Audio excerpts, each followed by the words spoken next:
Okay. Well, apparently shit's on the wrong.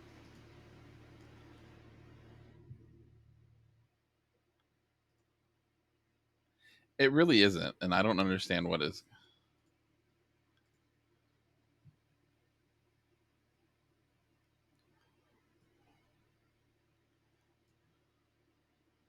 I always act. I'm just a There we little go. more annoyed today because work was fucking awful. Oh yeah. Acting, clapping, or lactin'. Dude, I got so mad at Jack because I had a TV return and I made it non-sellable, even though there wasn't technically anything wrong with it. Like Tony said that they mentioned they had already like plugged it in and stuff, and she just wanted to be safe than sorry. And I was like, okay, that's fair. So I made it non-sellable and I called for an instant audit. No one came down. And then Nayeli was yelling on the radio about how we need to move the instant audit. Mm-hmm. And so Jack went down and then he was like, Patience, you need to change this to sellable. There's nothing wrong with it. And then he just leaves it. And I'm like, but I was told, like, so I went to Tony and I was like, Jack wants me to make it sellable. And she was like, no, it stays non-sellable because they plugged it in and we don't know what all they did with the TV. So it's going to stay non-sellable. And I was like, okay. Jack comes back down later to do the last audit. And he was like, I thought I told you to make this sellable. And I was like, Tony said to leave it non-sellable. And she is above you. So I'm going to listen to her. And then they started arguing about it. Yeah. And they started arguing about it. And then like Tony, she came over to give me a key flip because I needed to fix something else. And so Jack was out of earshot and she just muttered. She was like, shut the fuck up. I fucking hate you, stupid Jack. You think you know everything. And I was like, oh my God, Tony. And she's like, he's so stupid. She's like, I've had enough of him. And I'm like, okay, Tony, calm down. It's Meanwhile, okay. I'm on the front end going, Nelly, if I hear one more fucking call about an instant audit that Jack isn't doing right now, I'm going to lose my fucking mind. She goes, I'm sorry you feel that way, and I agree, but I can't say it like that. Like, I mean, she could. At least she understands.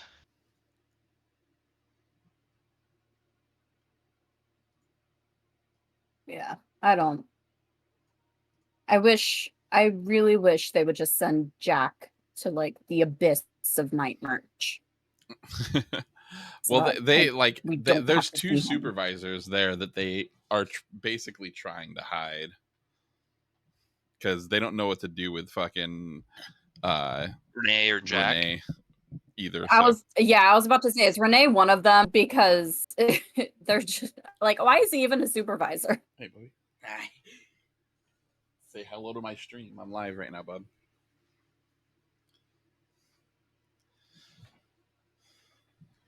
Oh. Alrighty. Well, we're getting started a little late here, but you know, it is what it is. Okay. We're starting without Sergio for the first wait 5 minutes. It should be fun. We have Sergio.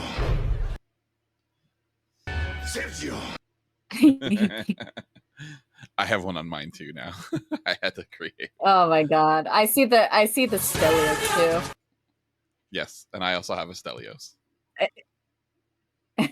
Great.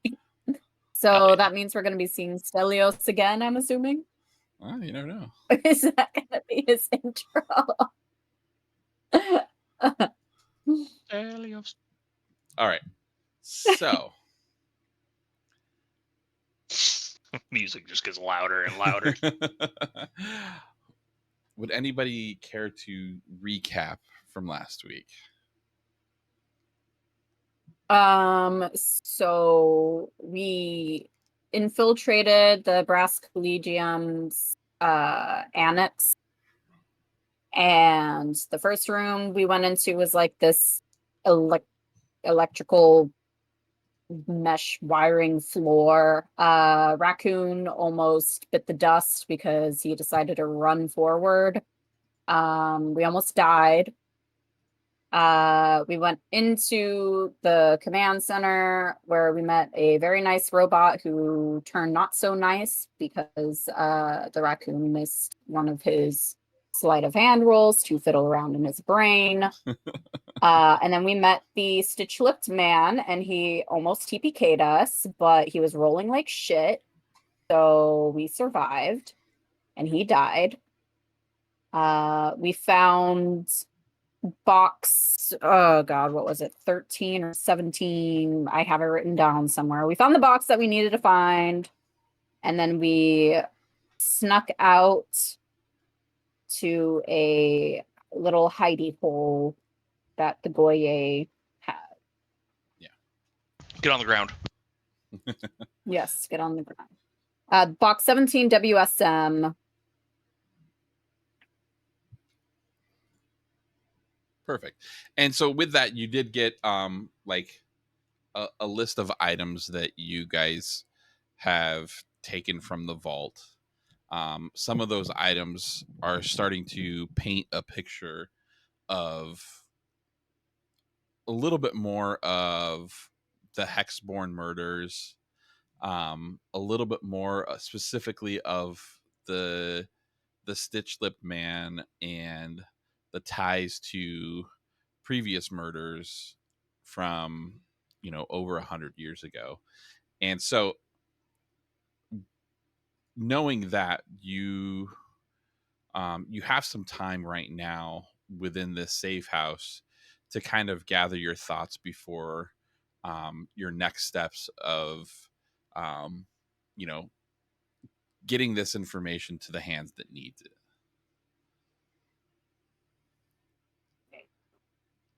We pull up the Vault B13 evidence page here, so I can look over that.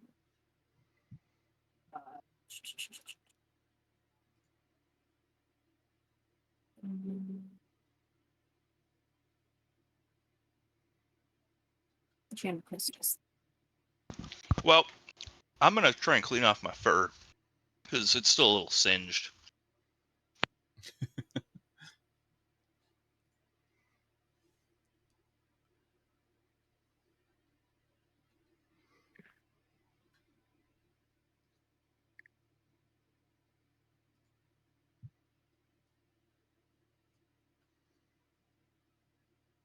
Sorry, so sitting in prison, not and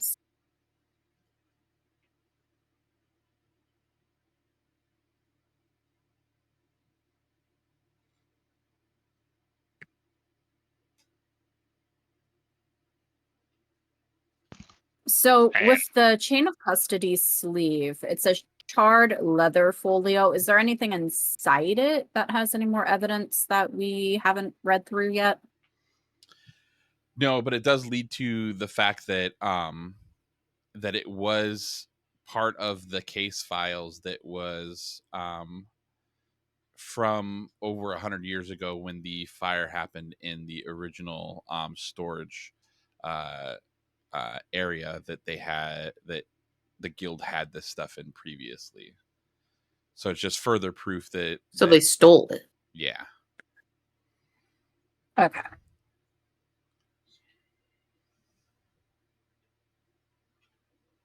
Note that real quick. Now it seems like all of this we can just take with us and turn in to the lady in charge, because it has all the information we need, and it obviously ties the Brass Collegium to something with the Hexborn and whatever they're plotting. Radical. Oh, Jesus Christ. Oh my God. So with that, we can call this a full night's rest once you guys are ready to rest and recover and start the day fresh. You guys can go ahead and schedule a long rest for yourselves. Yeah, I would say it's time to take a long rest. We got all the information we need for now.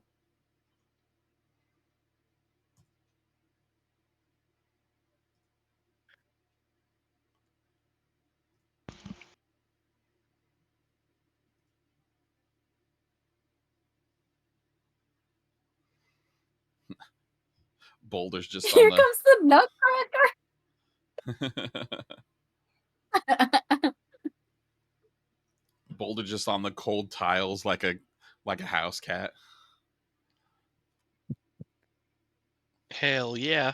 All curled up.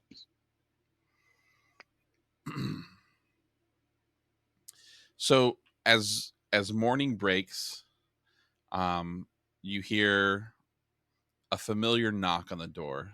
It's 3 knocks followed by 2 followed by 3. And go ahead and give me a group perception check.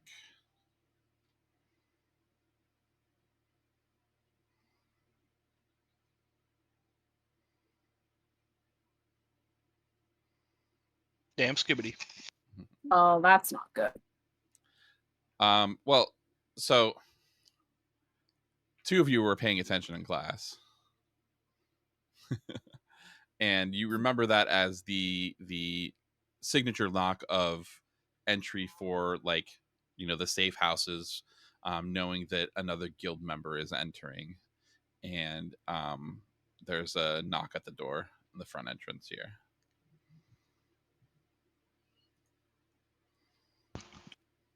Can I see underneath this door?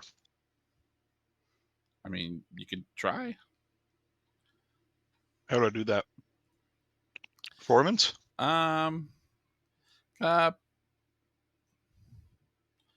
probably acrobatics, maybe, just to see if you can get the angle right.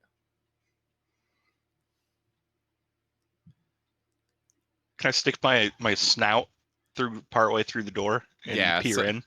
so you Why flip is it not yourself upside seeing me? down, and you're like doing a handstand against the door with your snout coming out, and you do sense the familiar smells of the headquarters, and just kind of like the dusty tomes, and kind of a familiar scent. Get on the ground. Get on the ground. I want to play with your dust.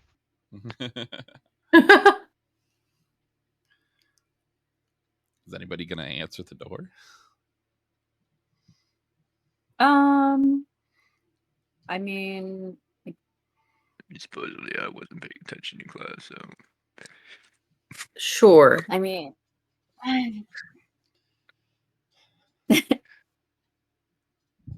All right. I'm gonna have my hand on my weapon just in case. I don't trust it. She smells dusty. 'Cause I don't know what the fucking knock means. So you open the door, and it's one of your guildmates. You recognize her from your training, and she hands you a piece of paper, and she hurriedly says, "Thank you. I'm glad it's you. We've been looking for you all night. Vex is quite concerned about this team, and she's hoping that you are making your way back." And so with that, she hands you this as well. There's much to discuss. I'm going to head back as well. So she takes a moment, wishes you well, and heads back out. I don't have access to that.